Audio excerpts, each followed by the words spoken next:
सुषमा और 2 साल की बेटी मुन्नी के साथ एक झोपड़े में रहता था। गांव के नजदीक ही एक स्टेशन था तो बिरजू वहां कुली का काम किया करता था। वो लोगों का सामान उठाया करता था। एक दिन बिरजू बहुत बीमार पड़ गया। इलाज के लिए पैसे न होने की वजह से उसकी मृत्यु हो गई। आप हमें छोड़कर क्यों चले गए? अब हमारा क्या होगा?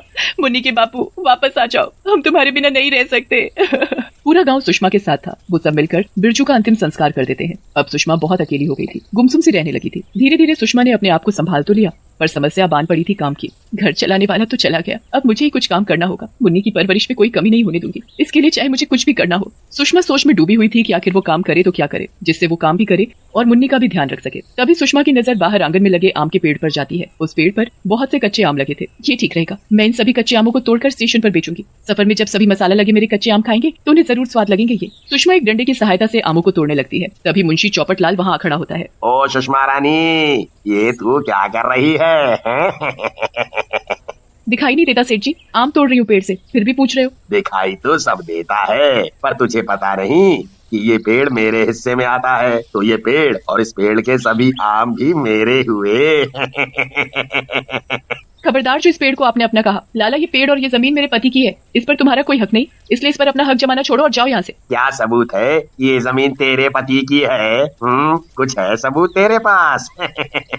सुषमा अंदर अलमारी से जमीन के कागज लाकर मुंशी को दिखाती है। मुंशी कागज देखकर वहाँ से चुपचाप चला जाता है। इस सुषमा रानी का कुछ तो करना पड़ेगा। मेरी बेइज्जती करके इसने अच्छा नहीं किया। अब तू देख मैं तेरा क्या हाल करता हूँ। वहाँ सुषमा पेड़ से कच्चे आम तोड़कर टोकरे में रखती है। एक हाथ में मुन्नी और दूसरे हाथ से सिर पर रखा टोकरा उठाए वो स्टेशन पर पहुँचती है। जैसे ही गाड़ी कुछ देर के लिए रुकती है, सुषमा आवाज लगाना शुरू कर देती है। कच्चा है पर बहुत रसीला है, थोड़ा नमक तो थोड़ा मसाला भरा है, एक बार खाओगे तो शरीर में ताजगी पाओगे। तभी ट्रेन की खिड़की से एक आदमी रमन उससे कच्चा आम मांगने लगता है। सुनो, क्या मुझे यह कच्चा आम दोगी?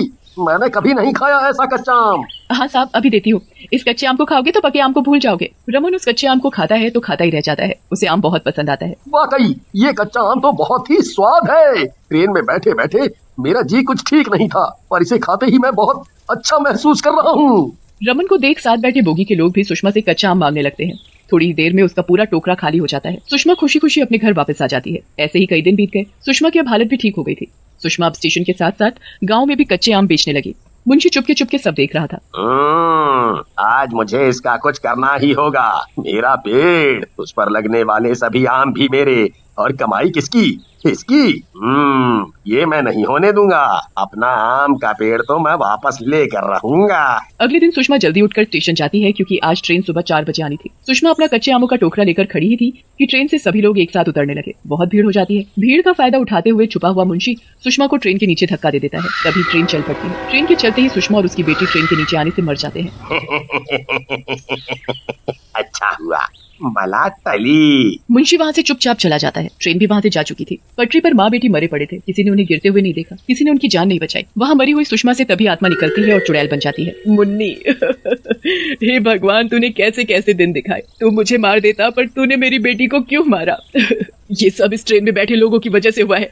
ये लोग मुझे धक्का नहीं देते तो मेरा और मेरी मुन्नी का ये हाल नहीं होता। मैं किसी को नहीं छोड़ूंगी, सबको मार दूंगी। चुड़ैल अपनी बच्ची के शव को उठाती है और किसी सुनसान जगह पर जाकर उसे गाड़ देती है। उस पर थोड़े फूल चढ़ाती है और वहाँ से चली जाती है। अगले दिन चुड़ैल घूंघट ओढ़े स्टेशन पर आम बेचने जाती है। सुनो, क्या मुझे यह आम दोगी? यहाँ स्टेशन पर कुछ ढंग का तो है नहीं खाने को, तो इसे ही खा लूँ मैं। इसे खाने से कम पेट को कुछ तो राहत मिलेगी। अरे साहब, कुछ क्यों, बहुत राहत मिलेगी, क्योंकि ये मेरे कच्चे आम है। इन पर मैं खास मसाला डालती हूँ। एक बार खाओगे तो बार बार मांगोगे मेरे ये कच्चे आम। तो फिर देर किस बात की? लाओ लाओ, जल्दी लाओ, नहीं तो मेरी ट्रेन छूट जाएगी। मुसाफिर हाथ में कच्चे आम लिए फटाफट ट्रेन में चढ़ जाता है। अपनी सीट पर वो आराम से बैठता है और कच्चे आम खाना शुरू करता है। इतने में ट्रेन भी चल पड़ती है, पर थोड़ी ही देर में मुसाफिर को घुटन महसूस होने लगती है और वो अपना गला पकड़कर तड़पने लगता है। उसके मुंह से खून बहने लगता है और वो तभी मर जाता है। अरे इसे क्या हुआ? अभी तो ये ठीक ठाक था, फिर क्या हुआ इसे? इसके मुंह से खून भी निकल रहा है। ओ, इसे जल्दी हॉस्पिटल ले जाना पड़ेगा, जल्दी करो। अरे कोई ट्रेन को रोको। ट्रेन रुकते ही पुलिस को बुलाया जाता है ताकि वो उसे हॉस्पिटल ले जा सके, पर जब पुलिस उसकी जांच करती है तो वो मुसाफिर पहले ही मर चुका था। वहाँ चुड़ैल अपने सभी आमों में मसाला लगाने में व्यस्त थी। मरेंगे, सभी मरेंगे, मैं सबको मार दूंगी। जो भी ट्रेन से स्टेशन पर आएगा मैं उन सबको मार दूंगी, अपने ये कच्चे कच्चे आम खिलाकर, क्योंकि मैंने इन आमों में जहर जो मिलाया है। वो मुसाफिर चुड़ैल के जहरीले कच्चे आम खाकर ही मरा था। अगले दिन चुड़ैल फिर से ट्रेन के रुकने का इंतजार करती है। कुछ ही देर में स्टेशन पर ट्रेन आती है। आज एक से काम नहीं चलेगा। आज तो मैं यहाँ लाशों का ढेर लगा दूंगी। लोगों को तड़प तड़प के मरते हुए ही तो मैं देखना चाहती हूँ। इस स्टेशन को मैं कब्रिस्तान बना दूंगी। तभी कुछ लोग चुड़ैल के कच्चे आम देखकर उसके पास जाते हैं। इनकी गंध मुझे यहाँ खींच लाई है। जब इनकी महक ही इतनी अच्छी है तो खाने में कितने स्वादिष्ट होंगे। मुझे ये कच्चे आम जल्दी दो, मुझे भी चाहिए। मुझे 4 देना, मैं अपने बच्चों को खिलाऊंगी। उन्होंने पहले तो नई ने देखा है और न कभी खाया है। इन्हें पैक करके दे दो, हम सब ट्रेन में बैठकर ही खाएंगे आराम से। क्यों नहीं, ये देखो सभी कितने मजे से खा रहे हैं। इससे तुम्हारे बच्चों को भी ये कच्चे आम बहुत पसंद आएंगे। पूनम हाथ में आम लिए ट्रेन में चढ़ जाती है। थोड़ी देर में चुड़ैल का टोकरा पूरा खाली हो जाता है। सभी अपने अपने आम खा चुके थे। तभी एक के बाद एक नीचे गिरने लगते हैं। तुम सबने मुझे और मेरी बेटी को मारा था ना, ये उसका बदला है। जैसे मेरी बच्ची मरी थी वैसे तुम लोगों के बच्चे भी मरेंगे। तभी वहाँ एक भिखारी पुलिस को अपने साथ लिए हुए आता है। इसने ही मारा है सभी को, मैंने खुद देखा। जिसने भी इसके ये आम खाए वो इसके आम खाते ही मर गया। इसने जरूर कुछ मिलाया था इन आमों में। ए घूंघट हटा, अपना चेहरा दिखा। अब तू जेल जाने के लिए तैयार हो जा, और उससे पहले जल्दी से ये घूंघट हटा। जरा मैं भी तो देखूं इस खूनी को। ले देख मेरा चेहरा, मैं चुड़ैल हूँ, चुड़ैल। हाँ, मैं नहीं मारा इन सबको जानबूझकर।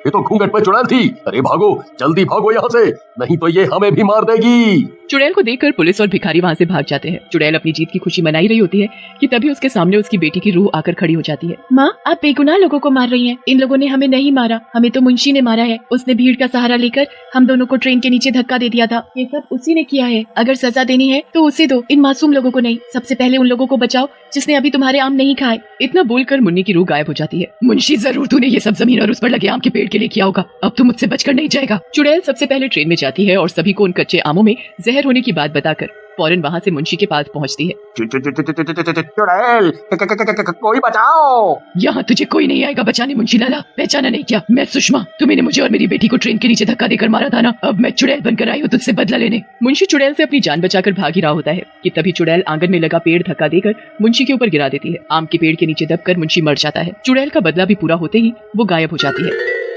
तारापुर नामक गांव में एक घना और बहुत ही डरावना जंगल था। गांव के लोगों का कहना था कि इस जंगल में एक नहीं बल्कि कई भूत प्रेतों